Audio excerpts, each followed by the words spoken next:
Hello everyone. आज हम लेके आए हैं आपके लिए एक नया ही topic, opportunities for CA in a startup. आज हमारे साथ स्पीकर है CA Ishwar Jiwani sir. He is partner in Vikas and company since 2011. He is advising in startup. He is also angel investor. He is RCM from WRC of ICAI. उनके पास हम बहुत सा इसके बारे में इन डेप्थ नॉलेज लेने वाले हैं कि स्टार्टअप एक्चुअली होता क्या है फॉर सीएस, कौन सी अपॉर्चुनिटीज अवेलेबल है फॉर सीएस।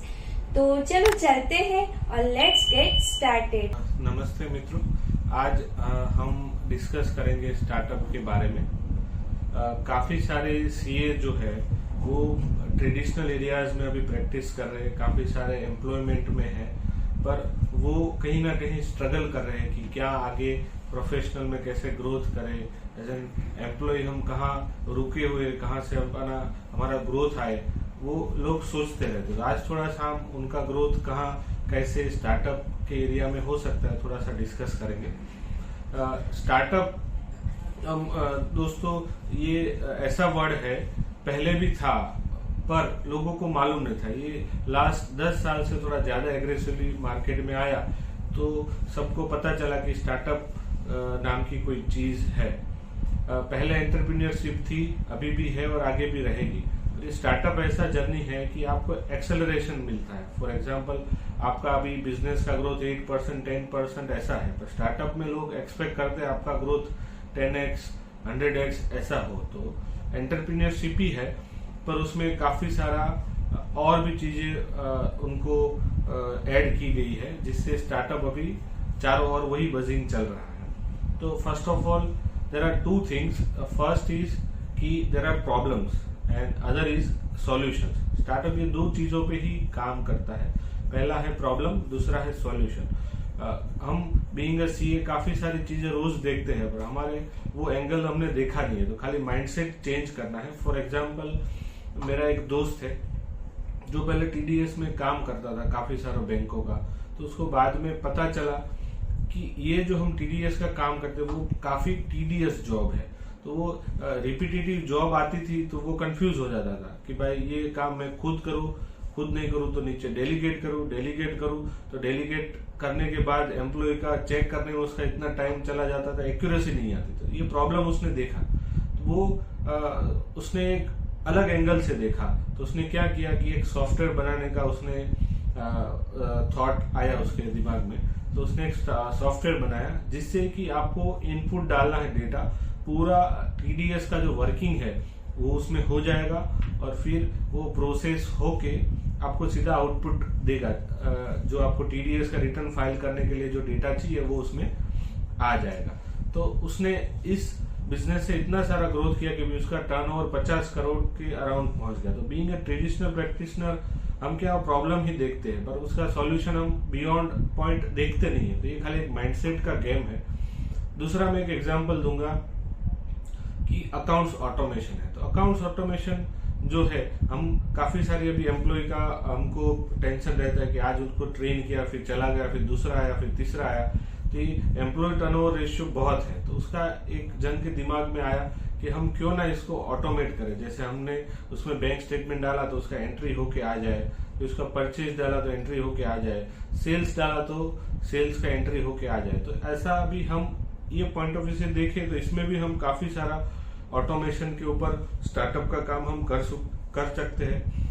उसमें क्या होता है कि हमको खाली माइंडसेट ऐसा बनाना है कि ये प्रॉब्लम है, ये these are the problems and these are the solutions. तो उसके ऊपर हमको वर्कआउट करना है कि भाई हमारे प्रॉब्लम है। आप काफी सारे लोगों से डिस्कस करो, उनका व्यू लो, तो पता चलेगा कि ये सॉल्यूशन है। अगर आपको लगता है कि इसका स्केलेबिलिटी है, इसका काफी लोगों को इसकी जरूरत है, तो उसके ऊपर आप आइडियाज के ऊपर वर्कआउट कर सकते हैं। तो हमको खाली डे इन डे, अब सुबह से लेकर शाम तक हम ऑफिस में जो काम करते हैं उसके ऊपर ही हम खाली अपना थॉट प्रोसेस चलाए तो काफी सारे ऐसे प्रॉब्लम्स है जिसके ऊपर हम आइडियाज से उसको इन्वेस्टमेंट तक लेके जा सकते हैं। तो उसका एक लिस्ट बनाइए तो आपको पता चलेगा कि भाई हम परचेज का एंट्री भी डालते हैं, सेल्स का भी डालते हैं। तो जोहो फॉर एग्जांपल है जो जिसमें आप अगर आप बिलिंग का एंट्री करते हैं तो उसमें से पूरा डेटा आपका वन के लिए रेडी होके आता है। तो उसका सेल्स का एंट्री भी हो जाता है। अगर आप जोहो का एक्सेस जो बिल का है, बिल तो क्लाइंट बनाता ही है, तो उसका एक्सेस आप उनको दे दो तो पूरा डेटा आपके वहां वन का रेडी होके आएगा। दूसरा है परचेज का डेटा, तो वो 2B में जैसे आएगा उसके साथ आपका एंट्री मिसमैच है नहीं है वो होके तैयार हो जाएगा। परचेज सेल दोनों ऑटोमेशन हो जाता है। ऐसे काफी सारी चीजें हैं जो हम ऑटोमेट कर सकते हैं, उसमें स्टार्टअप लेके आ सकते हैं। तीसरा एक मैंने अभी एग्जांपल मेरा ही मैं दूंगा। अभी हमारा एक डिस्कशन हो रहा था जिसमें कि बाहर से लोग बहुत यहाँ आ रहे हैं। कोविड के बाद काफी सारे लोग जो है China+1 पॉलिसी की वजह से काफी सारे इंडिया में लोग मैन्युफैक्चरिंग के लिए आ रहे हैं। जैसे अभी आपने एग्जांपल देखा होगा, एप्पल है, सैमसंग है, काफी सारी जो फोन में है वो सारी कंपनियां यहाँ मैन्युफैक्चरिंग के लिए आ रही है। तो उनको क्या होता है, यहाँ लॉ इतने सारे हैं, अभी प्रधानमंत्री जी ने भी बोला था कि इतने सारे लॉ है कि लोग अभी वो इनको नए लॉ बनाने की जगह वो उनका रिपीलमेंट चालू है। तो उसमें हमको एक आइडिया है कि एक ऐसा भी स्टार्टअप हो सकता है, जैसे कोई मैन्युफैक्चरिंग के लिए यहाँ कोई इंडस्ट्री है, फॉर एग्जांपल केमिकल है, तो केमिकल इंडस्ट्री आप डालो तो उसमें पूरा आपको पता चल जाएगा इतने इतने आपको लॉ फॉलो करने हैं, इतने इतने सेक्शंस रहते हैं, ये आप चीजें अगर कंप्लाई कर दो तो ये वायोलेशन नहीं होगा। क्योंकि क्या बाहर के जो लोग आते हैं MNC कंपनी, वो लोगों का ऐसा रहता है कि मिनिमम वायोलेशन, तो वो कंप्लायंस में बहुत वो करते हैं, बिलीव करते हैं कि भाई ये कंप्लायंस होना चाहिए तो आगे जाके फर्म ग्रो करे, तो इन्वेस्टर को भी उनको प्रोटेक्ट लगे कि हमारा मनी प्रोटेक्टेड है। तो उसके ऊपर भी आप एक स्टार्टअप लेके आ सकते हैं। फॉर एग्जांपल कोई लॉ के इंटर्न्स है, उनको आप थोड़ा ट्रेनिंग देके इसके ऊपर वर्कआउट कर सकते हैं कि भाई कोई भी उसमें इंडस्ट्री का नाम डाले या कोई भी सेक्टर डाले तो उसमें कौन से लॉ को कंप्लाई करना है वो भी हम कर सकते हैं। तो ये बेसिक है स्टार्टअप्स का कि हमको अगर कुछ भी ऐसा लगता है प्रॉब्लम है तो उसको खाली प्रॉब्लम की उसमें और टेम्पररी सॉल्यूशन की ओर ना जाए कि हम लॉन्ग टर्म सॉल्यूशन क्या कर सकते हैं, उसका क्या स्केलेबिलिटी है, क्या उसको हम रेप्लिका कर सकते हैं। ये सब चीजें देखेंगे तो काफी सारे हमको प्रॉब्लम्स मिलेंगे जिसको हम सॉल्यूशन दे सकते हैं और उसका कितना 10x 100x तक रिटर्न मिल सकता है। तो वो खाली जरूरत है हमारा माइंडसेट बदलने की। दूसरा है कि हम एज एन इन्वेस्टर भी इसमें काफी सारा काम कर सकते हैं, क्योंकि बीइंग ए सीए हम क्या करते हैं, काफी सारे इंडस्ट्री से जुड़े हुए होते हैं, तो हमको पता होता है। जैसे फिनटेक है तो हमको पता होता है इन एंड आउट क्या होता है फाइनेंस का, हम डेली वो यूज करते हैं। तो ऐसी जो भी इंडस्ट्री हमसे रिलेटेड है उसका स्टार्टअप्स का आइडिया देखे, फिर अगर बराबर है आपको लगता है कि स्केलेबिलिटी है 100x या 10x रिटर्न दे सकता है, उसमें एज एन इन्वेस्टर भी हम कर सकते हैं, हम खुद का भी इन्वेस्ट कर सकते हैं और क्लाइंट्स को भी इन्वेस्टर बना सकते हैं। ये भी एक अपॉर्चुनिटीज के तौर पे हमको देखना चाहिए। तीसरा है कंप्लायंस।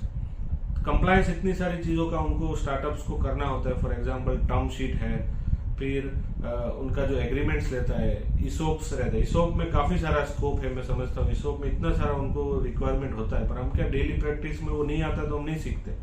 तो ईसोप का भी काफी गाइडेंस उनको आप दे सकते हैं। फिर एक और भी अपॉर्चुनिटी मैं देखता हूँ कि बाहर की कंट्री में आपको उनको इनकॉर्पोरेट करना होता है। कई सारे MNCs वगैरह जो VC फंडिंग होता है तो वो ये आपसे एक्सपेक्ट करते हैं कि आपका इनकॉर्पोरेशन US में होना चाहिए, डेलावेयर में होना चाहिए, ये कंट्री में होना चाहिए, फिर उसका सब्सिडरी आप इंडिया में रखो तो कोई दिक्कत नहीं। तो ये सारी चीजों में आप उनको गाइड कर सकते हो। इसमें काफी अच्छा रिटर्न भी आपको मिलता है। यहाँ कंपनी इनकॉर्पोरेट करने में इतना पैसा आपको नहीं मिलता है, जबकि आप डेलावेयर में या कहीं बाहर कंपनी इनकॉर्पोरेट करोगे तो काफी सारा पैसा आपको मिलेगा। तो 3 चीजें हैं, या तो आपका खुद का स्टार्टअप करें, जैसे आपने प्रॉब्लम आइडेंटिफाई किया, सॉल्यूशन आइडेंटिफाई किया।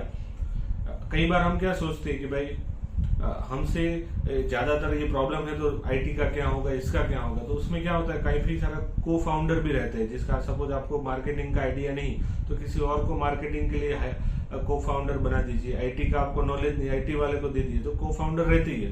तो खाली जरूरत है कि हमको प्रॉब्लम और सॉल्यूशन देखने की, बाकी सब हो जाता है। तो पहला है बीइंग एन एंटरप्रेन्योर, आप खुद का स्टार्टअप कर सकते हैं। दूसरा आप इन्वेस्टमेंट के तौर पे स्टार्टअप पे मौका देख सकते हैं। तीसरा है कंप्लायंस के तौर पे। ये तीनों चीजें हैं जो काफी सारी अपॉर्चुनिटीज लेके आई है। जरूरत है खाली अपना माइंडसेट बदलने की, अपना ओपननेस दिखाने की। ये सारी चीजें आप अगर करोगे तो स्टार्टअप में काफी सारा अपॉर्चुनिटीज है। आगे जाके और भी मौका मिला तो हम इसके ऊपर बात करेंगे। पर्टिकुलरली सपोज आपको ईसोप में क्या क्या अपॉर्चुनिटीज हो सकती है, टर्म शीट में क्या क्या हो सकती है, दूसरा कंप्लायंस में दूसरा क्या हो सकता है, तो थोड़ा इन डेप्थ आगे भी बात करेंगे। Thank you all. Thank you sir, जिन्होंने बहुत ही एक वैल्यूएबल नॉलेज शेयर किया है हमारे साथ रिगार्डिंग कि आप कैसे स्टार्टअप स्टार्ट कर सकते हो। आपको ट्रेडिशनल प्रैक्टिस जो हम फॉलो कर रहे हैं वो नहीं करना है, यानी कि हम ऑफिस में भी सॉफ्टवेयर या अकाउंट ऑटोमेशन यूज करने से हमारा कितना सिंपल काम हो सकता है, उनके बारे में बहुत ही अच्छे से समझाया। और सर ने ये भी बताया कि कोविड के बाद जो भी कंपनीज हमारे इंडिया में, उनके लिए कंप्लायंस पोर्शन क्या रहेगा, कंप्लायंट पार्ट क्या रहेगा, इन्वेस्टमेंट क्या पार्ट रहेगा, और एज ए स्टार्टअप हमें बिगिन कैसे करना है, उनका पूरा एक इन डेप्थ नॉलेज दिया। और एक और इम्पोर्टेंट बात बताई कि अभी हमें जो MNCs है, जो इनकॉर्पोरेशन आउटसाइड इंडिया करना है, तो उसमें भी एक बहुत बड़ी अपॉर्चुनिटीज रही है फॉर CAs। तो इतना वैल्यूएबल नॉलेज के लिए सर का थैंक यू। एंड इसमें एक सर और इन डेप्थ नॉलेज वीडियो लेके आएंगे, अगर आपकी रिक्वायरमेंट है तो वो है कि ईसोप है और टर्म शीट है, उसके बारे में भी सर के पास बहुत एक वैल्यूएबल नॉलेज है। तो सर को थैंक यू करती हूँ और इतने वैल्यूएबल नॉलेज के लिए। Thank you so much for watching.